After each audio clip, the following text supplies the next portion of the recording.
बहुत अच्छा आपने एक्सप्लेन किया कि मौजूआत तो इसमें वाकई बहुत ज़्यादा है, लेकिन जो एक एक मकसदियत है वो यही है कि पूरे 5000 साल की तारीख को बच्चों को तरबियत लेकर वो चलें शुरू से, और फिर वो उसमें वैदानियत भी आ जाती है और भाईचारा भी आ जाता है, और एक दूसरे की वो दोस्ती का पहलू जो है वो बहुत ज़्यादा स्ट्रांग है इसमें। तो बिल्कुल खैर शर की जंग बड़ी दिखाई है उन्होंने, और उन्होंने दिखाया कि भला करोगे तो भला ही होगा। फिर इसमें एक अहम चीज उन्होंने दिखाई है कि तारीख आई है और चली गई है, लेकिन तारीख उन्हीं लोगों को याद रखती है जो कुछ कर जाते हैं, दूसरों के लिए कुछ। ये बड़ी अहम चीजें इसमें उन्होंने बताई हैं, बहुत खूबसूरत तरीके से उन्होंने बयान किया इसको। बिल्कुल। अच्छा, जो ए हमीद साहब का खास एक अफसानवी जो स्टाइल है वो भी इसमें डोमिनेट करता नजर आता है।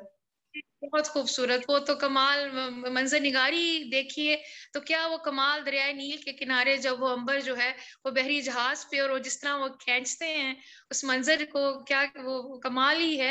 और समटाइम जो है वो मुकालमा देखें तो मुकालमे में वो इस खूबसूरती से जैसा किरदार है उसी तरह का मुकालमा उसमें बयान करते हैं। अगर बादशाह है तो बादशाह लगेगा, फकीर है तो फकीर लगेगा, और अगर कोई वही बात है कि कोई दीवाना है तो दीवाना ही नजर आएगा। तो उसमें एक बड़ी खूबसूरत रब्त है इनका। प्लॉट देखें आपका, इनका असलूब बयान देखें, नहायत शगुफ्ता, नहायत रवां दवा, और क्योंकि रोमानवी अदीब थे तो हर जगह उनका ये जो है ना ये नजर आता है इनका। बहुत खूबसूरत प्लॉट है, असलूब बयान बहुत खूबसूरत है। तो मेरे ख्याल में तो हर लिहाज से ये बहुत खूबसूरत तहरीर है उनकी। और यही हमारे पेश नज़र भी यही बात थी जब हमने मसूद अमीर साहब से रब्ता किया और अदीब ऑनलाइन के लिए इसके हमने डिजिटल राइट्स हासिल किए कि ये इसको हम महफूज कर लें और दुनिया भर में जहाँ जहाँ पर बच्चे हैं जो उर्दू पढ़ते हैं उन तक ये किताबें पहुँचें और उनकी तरबियत का सामान हो।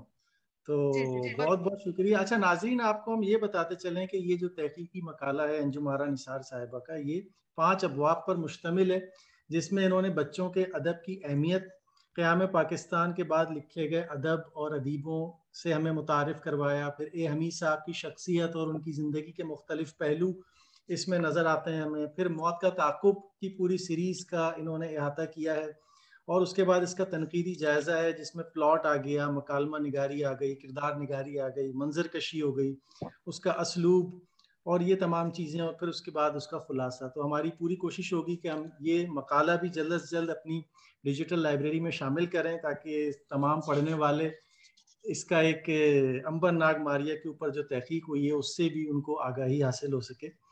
और अच्छा, मैं मसूद साहब आपकी तरफ आऊँगा। ये तो एक हमने तहकीकी पर्सपेक्टिव से हमने ये देखा कि अंबर नाग मारिया उन्होंने क्यों लिखी और उसके अंदर मतलब क्या क्या उन्होंने बच्चों की तरबियत का सामान रखा, और कितनी मतलब खामोशी से बच्चों की उन्होंने तरबियत की उसके ज़रिए से। आपका अंबर नाग मारिया से बचपन का जो रिश्ता है वो ज़रा सा हमें बताएं उसके बारे में।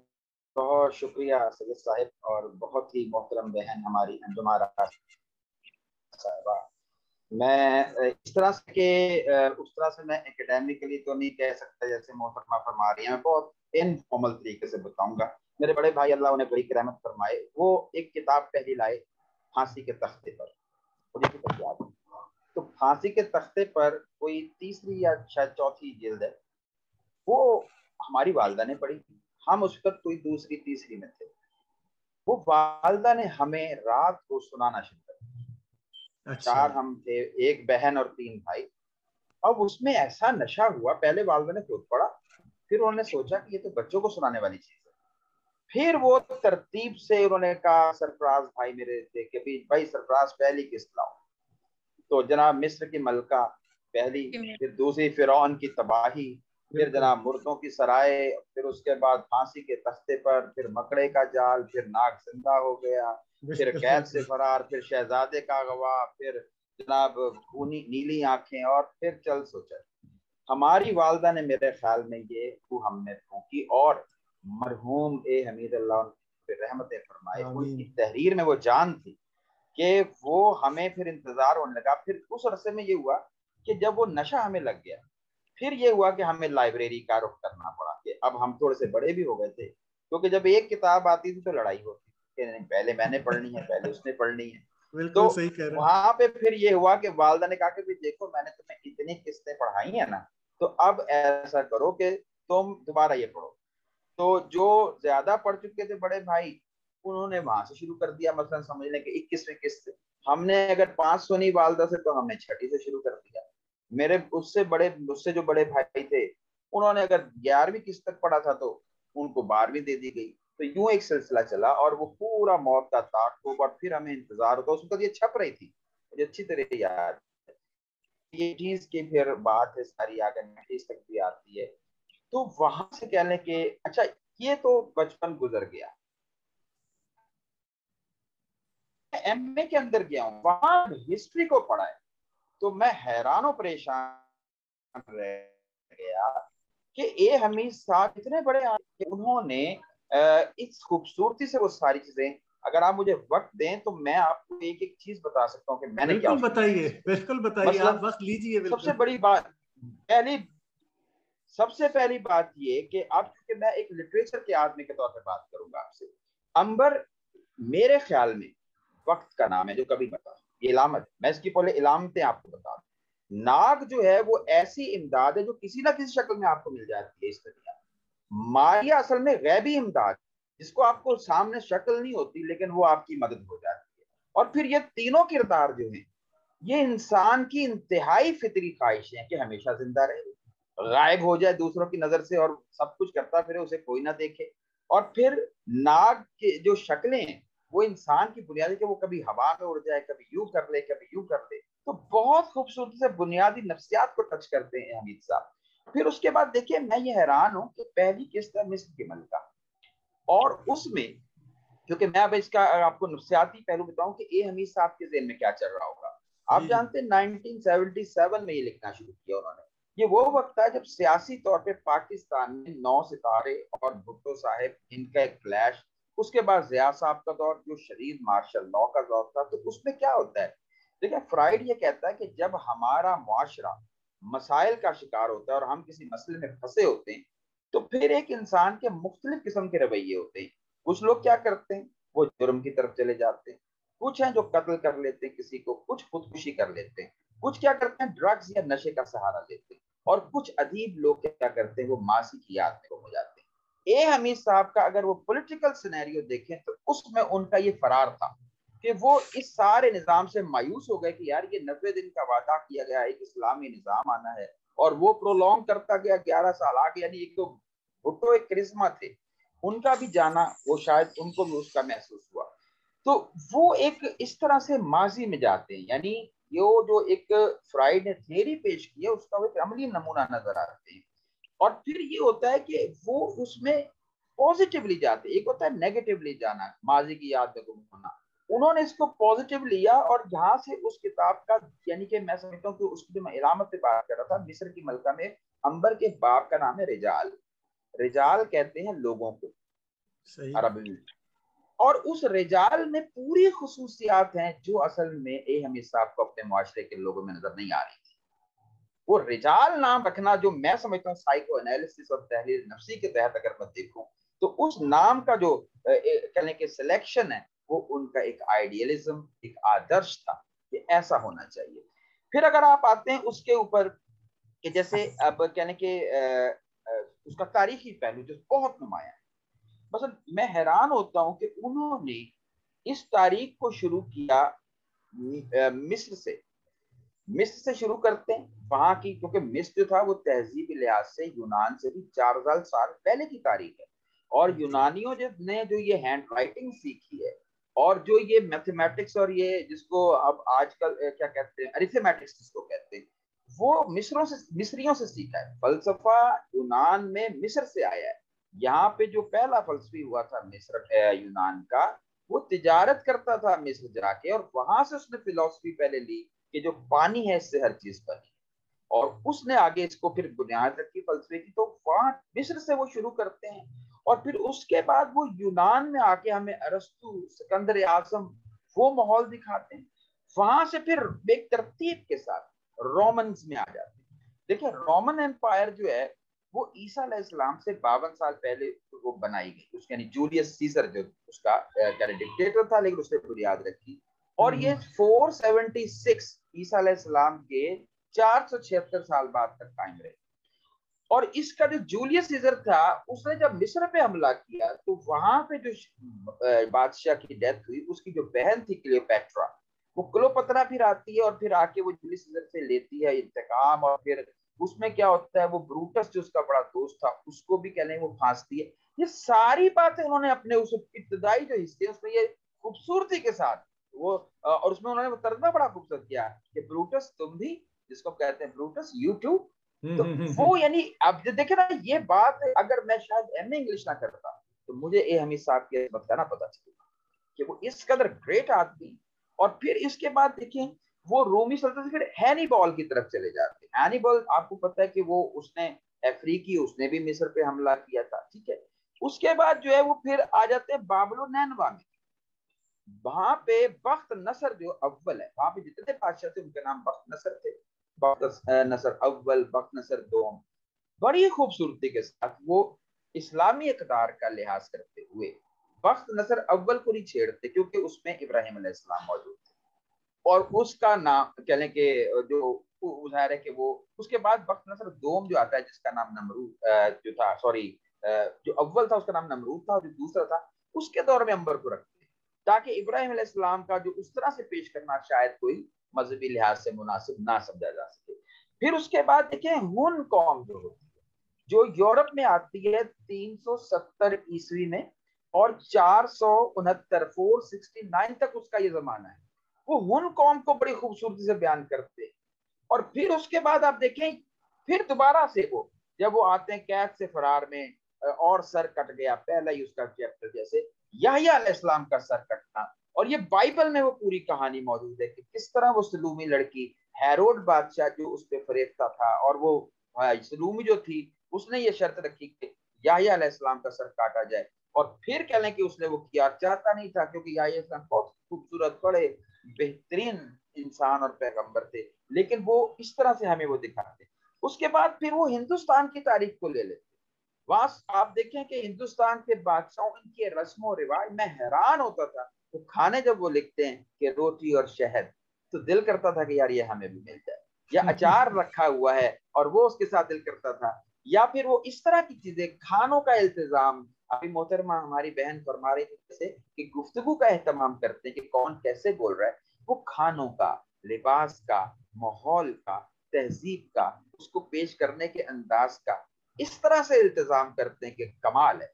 अगर उनको कोई अहमियत नहीं दे सका तो ये उसकी कोर चश्मी है, वो उसके अंदर ना अहली है। ए हमीद साहब एक ऐसे स्थान पे बैठे हुए हैं, आज नहीं तो कल वो लोग जो इनसे वाकिफ नहीं, अगर वाकिफ हो जाएं तो ए हमीद साहब को सलाम करेंगे क्योंकि उन्होंने हमारी नस्ल को ऐसा कुछ दे दिया कि जो मुझे और किसी किताब में महसूस नहीं हुआ।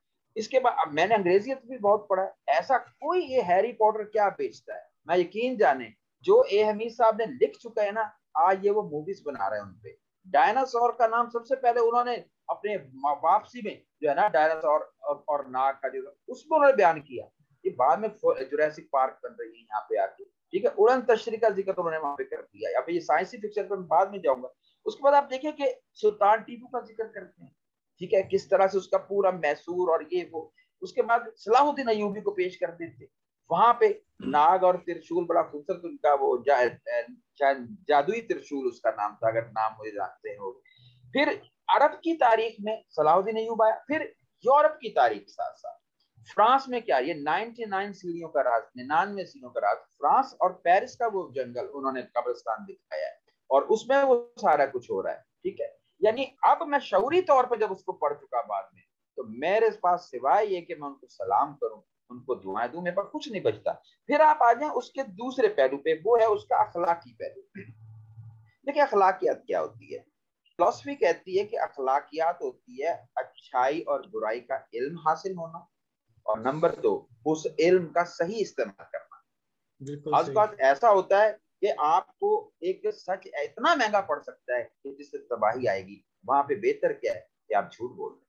ये ऐसे ही है कि देखे ना, जैसे चुगली करना बड़ी बुरी बात है, लेकिन अगर आपसे कोई पूछे आपके पास कोई आके कि उसने बेटी का रिश्ता करना है, ये साथ हमसाए लड़का है, कैसा है, अगर आप कहें यार मैं इसकी चुगली करूं, लड़का तो बड़ा बुरा है, ये तो गुनाह हो जाएगा, नहीं। अब आपको चुगली करना सवाब होगा क्योंकि ये किसी बच्ची की जिंदगी का है। तो ये है राइट यूज ऑफ नॉलेज, कि अच्छाई और बुराई जो है उसका इस्तेमाल, और ये बदरजा अदम मौजूद है कि ऐसी जगह पे भी हम देखते हैं ये तीनों किरदार बाज़ आउट ऑफ द वे जाके मदद कर रहे होते हैं, क्योंकि वो समझ रहे होते हैं कि ये जो है ना ये इसका मजलूम है और इसका साथ देना चाहिए। फिर अखलाकियात में एक और बड़ी बात है पोएटिक जस्टिस।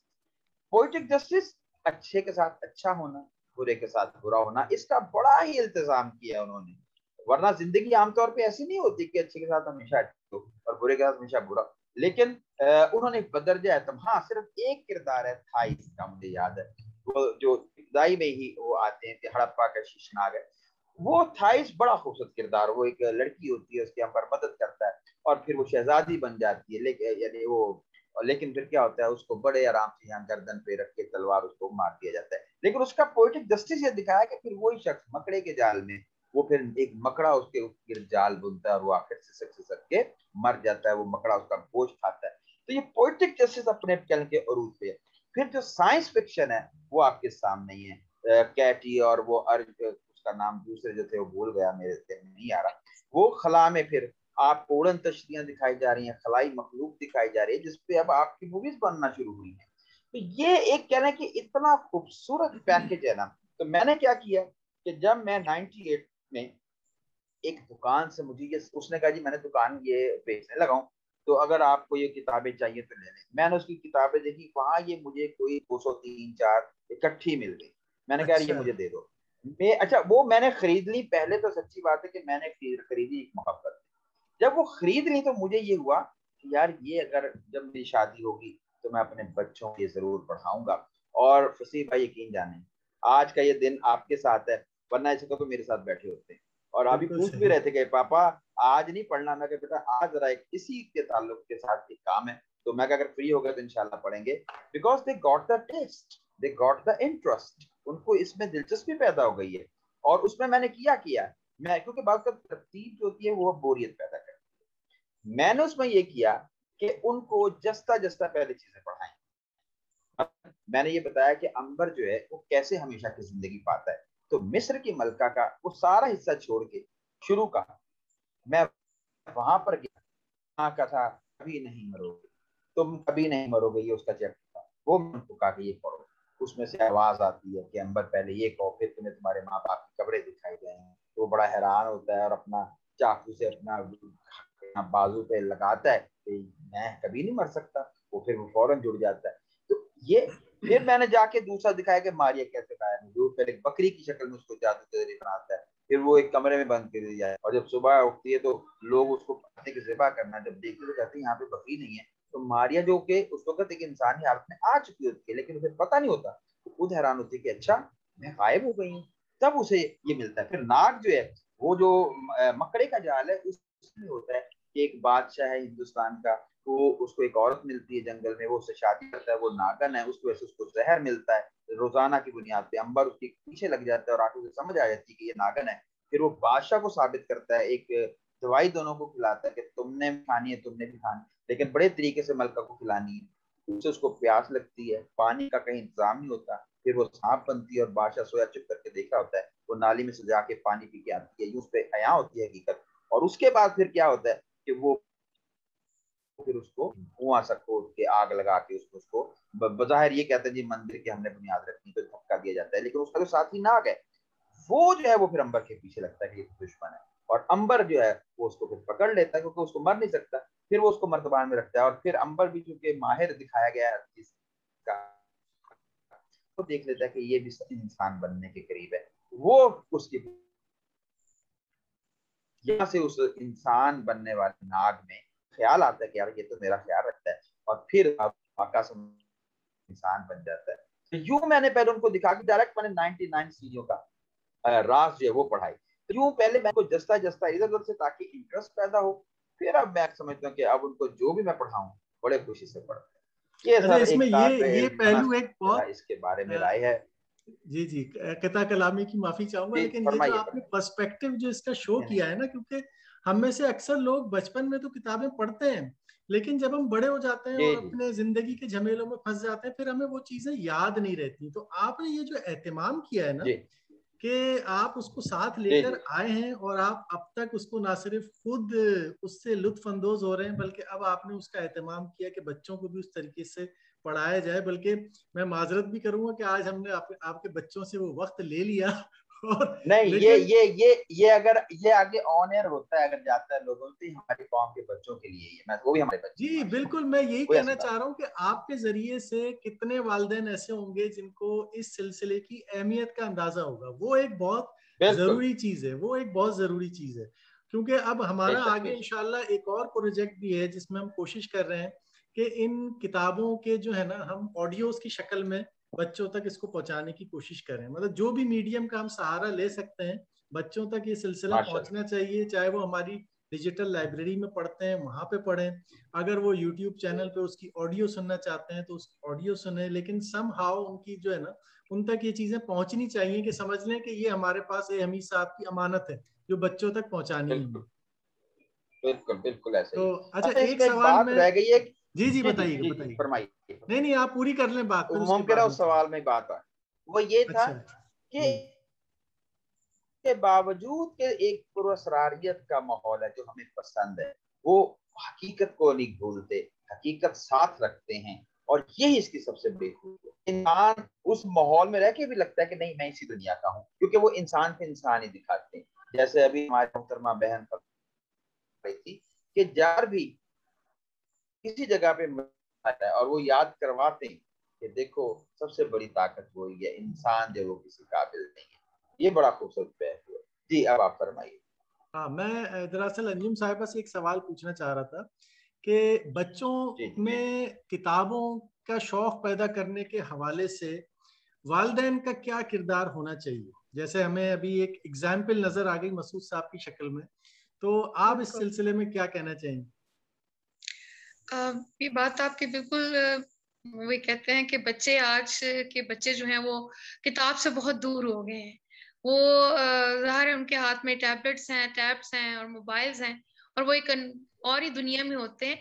लेकिन मैं समझती हूँ इसमें जो है कि जब इतना कुछ जदीद हो चुका है, टेक्नोलॉजी चेंज हो गई है, way of learning and teaching change हो रहा है, तो व्हाई नॉट कि हम बुक की जगह, जैसे आप लोग, अदीब ऑनलाइन बहुत अच्छा काम कर रहा है, अगर आपकी काम जैसे आप बता रहे थे, अगर आप ये कर लेते हैं तो बच्चों तक तो ये चीज वैसे ही पहुंच जाएगी। ठीक है, तो इस सच्चा आई मीन मार्वलस वर्क जो आप लोगों ने ये बेड़ा उठा लिया है, तो मेरा ख्याल है कि ये बुक से वाकई बच्चे जो हैं किताब बीनी से दूर हो चुके हैं।